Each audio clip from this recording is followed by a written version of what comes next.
Kakinada rural మండలం Gangaraju Nagar Janasena party కార్యాలయంలో Janasena party 13వ ఆవిర్భావ దినోత్సవ వేడుకలు ఘనంగా నిర్వహించారు.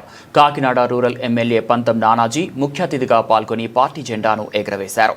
ఈ సందర్భంగా నానాజీ మాట్లాడుతూ దశాబ్ద కాలం పాటు నడిపించిన జనసేన పార్టీ నేడు లక్షల మందితో జనసేన పార్టీ ప్రజల్లోకి వెళ్తుందని, రాష్ట్ర ఉప ముఖ్యమంత్రి పవన్ కళ్యాణ్ సారథ్యంలో రాష్ట్రం సస్యశ్యామలంగా ఉంటుందన్నారు.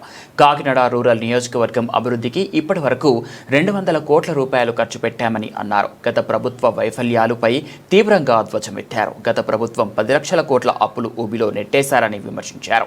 రాష్ట్రంలో మళ్లీ పూర్వ వైభవం సంతరించుకోవాలంటే టీడీపీ, జనసేన, బీజేపీ కూటమి మరో 10 నుంచి 15 ఏళ్ల పాటు అధికారంలో ఉండవలసిన అవసరం ఉందని ఆయన అభిప్రాయపడ్డారు. ఈ కార్యక్రమంలో పెద్ద ఎత్తున జనసేన పార్టీ నాయకులు, వీర మహిళలు, కార్యకర్తలు తదితరులు పాల్గొన్నారు. ప్రతి ఒక్క పని కూడా తన సొంత నిధులతో ఖర్చు పెట్టి ఇవాళ ఈ పార్టీని ఈ స్థాయికి ఇవాళ భారతదేశంలో ఎక్కడికి వెళ్ళినా పవన్ కళ్యాణ్ మోడీ గారి తర్వాత అంత ఫేము నేము సంపాదించిన ఏకైక వ్యక్తి ఇవాళ పవన్ కళ్యాణ్ గారు. దాంతోపాటు పార్టీ కూడా పెరుగుతూ వస్తూ ఉంది. పోయిన ఆవిర్భావ దినోత్సవానికి ఇప్పటికీ కూడా ఎన్నో రెట్లు పార్టీ పెరుగుతూ ఉంది. పార్టీ కూడా పెరగాల్సిన అవసరం ఉంది. ఎప్పుడు కూడా పవన్ కళ్యాణ్ గారు ఒకరు జగమంతా పాల్గొతున్నప్పుడు పార్టీ కూడా దానికి కూడా పెరిగితేనే మన సీట్ల సంఖ్య పెరుగుతుంది. అట్లాగే మనం 10 మందికి సేవ చేయడానికి అవకాశం ఏ మోటో మీద ఆయన పార్టీ పెట్టాడో ఆ మోటో మీద చెప్తా ఉన్నారు. పవన్ కళ్యాణ్ గారు మొన్న కూడా అసెంబ్లీలో చెప్పారు, ఇంకొక 10 సంవత్సరాలు 15 సంవత్సరాల పాటు ఈ కూటమి కలిసి ప్రయాణం చేస్తారు. ఏదైతే మేమైతే అనుకున్నాం మొదట్లో ఒక ఎమ్మెల్యేలుగా ఒక 5 సంవత్సరాలతో పరిమితం అయ్యేటది. తీరా చూస్తే ప్రభుత్వంలోకి వచ్చి చూసిన తర్వాత ఎంత డ్యామేజ్ చేశారంటే గత 5 సంవత్సరాలు ఒక్క ఛాన్స్ ఇస్తే నాశనం చేస్తానన్నట్టుగా ఒక్క ఛాన్స్ అని చెప్పి రాష్ట్రాన్ని సర్వనాశనం చేసి 10 లక్షల కోట్ల రూపాయలు అప్పులో పెట్టి 85-90 లక్షల కోట్ల టన్నులు చెత్త మనకు మిగిల్చెళ్ళినటువంటి వ్యక్తి. ఇవాళ ఏ అంశం చూసుకున్నా, ఒక నిర్మాణ రంగం చూసుకున్నా, ఒక సివిల్ సప్లైస్ రంగం చూసుకున్నా, ఒక రైతు సంఘం చూసుకున్నా, నీటి కాలంలో తీరు చూసుకున్నా, ఏది చూసుకున్నా కూడా సర్వనాశనం చేసి ఇవాళ మాకు అప్పచెప్పిన పరిస్థితుల్లో ఖచ్చితంగా వాళ్ళ కూటమి 10 సంవత్సరాల పాటు కొనసాగితే తప్ప దీంట్లోంచి బయటపడలేము.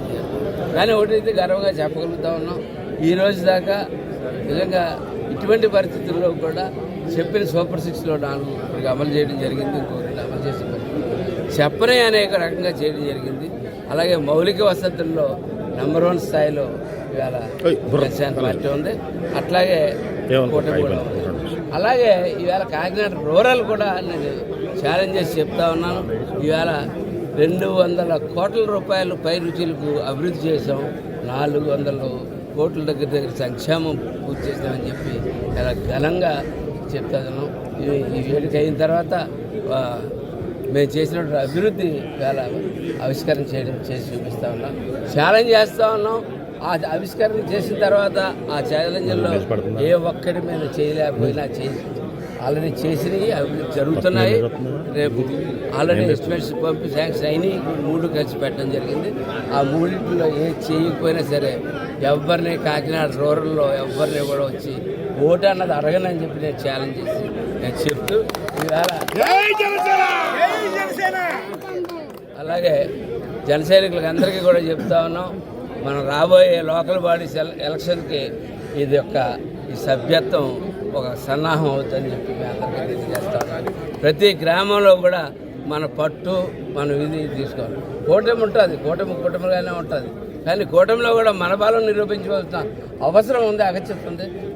మన సభ్యులు ఎక్కువ మంది ఎంపీటీసీలు అవ్వాలి, మన సభ్యులు ఎక్కువ మంది సర్పంచ్లు అవ్వాలని ఆశ, అవకాశం ప్రతి ఒక్కటి మనకు ఉండాలి అంటే ఈ సభ్యత్వాల్లో ఖచ్చితంగా మన ప్రతిభ చూపించాలి. రేపు టేబుల్ మీద కూర్చుంటే 1-to-1 కూర్చుంటే నా ఊళ్ళో నా బలం ఇది, నీ బలం ఏది, ఆ బలం ఏది అంటే ఇది అంటే ఒక దెబ్బలాట కాదు. దీన్ని నేను చెప్పింది ఒక పోటీతత్వం, ఒక చర్చ, ఒక అంశానికి వచ్చినప్పుడు మన చర్చ బలంగా సాగాలంటే ఈ సభ్యత్వాలు మనం ఎప్పుడూ కూడా స్టేట్ 1st, 2nd, 3rd ఉన్నాం.